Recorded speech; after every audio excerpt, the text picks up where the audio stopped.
حضرت عبداللہ ابن عباس کی صحیح بخاری میں حدیث ہے کہ رسول کریم علیہ السلام جب مدینہ منورہ تشریف لائے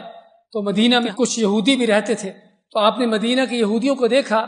کہ وہ 10 محرم کا عاشورہ کے دن کا روزہ رکھتے ہیں، تو ان سے اس دن کے روزہ رکھنے کی وجہ پوچھی تو انہوں نے کہا کہ ھذا یوم عظیم، کہ یہ بہت عظیم دن ہے، بہت فضیلت کا دن ہے، یوم نجی اللہ فیہ موسیٰ، کہ یہ وہ دن ہے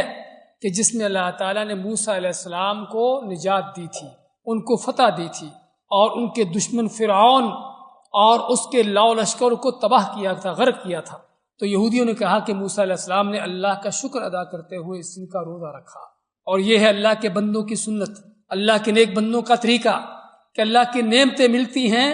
تو اس پر کوئی ناچ گانے نہیں چلتے، اس پر کوئی بدماشی بدکاری نہیں کرتے، بلکہ اللہ کا شکر ادا کرتے ہیں۔ تو موسیٰ علیہ السلام نے اللہ کی اس نعمت کے ملنے پر اللہ کا شکر ادا کرتے ہوئے اس دن کا روزہ رکھا 10 محرم کا۔ تو یہودی کہتے ہیں کہ ہم بھی موسیٰ علیہ السلام کی اس سنت پر چلتے ہوئے اس دن کا روزہ رکھتے ہیں۔ تو آپ نے کیا فرمایا؟ نحن اولی بموسیٰ منکم، اور دوسری روایت کے لفظ ہے کہ آپ نے صحابہ کو فرمایا انتم اولی بموسیٰ منکم، اے صحابہ، اے مسلمانوں، حقیقی معنوں میں تم موسیٰ علیہ السلام کے حقدار ہو، کیونکہ یہ یہودی تو ان کے دین کو بگاڑنے والے ہیں۔ تو آپ نے عاشورہ کا 10 محرم کا روزہ خود بھی رکھا اور لوگوں کو بھی یہ روزہ رکھنے کا حکم دیا، اور آپ نے اس کی فضیلت بیان کرتے ہوئے کیا فرمایا کہ انی احتسب علی اللہ ان یکفر السنۃ الماضیہ، کہ مجھے اللہ سے اس بات کی امید ہے کہ اللہ تعالیٰ اس ایک دن کے روزے سے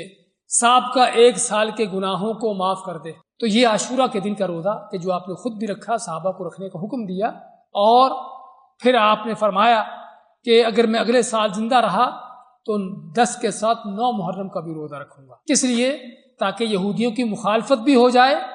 اور موسیٰ علیہ السلام کی سنت پر بھی عمل ہو جائے۔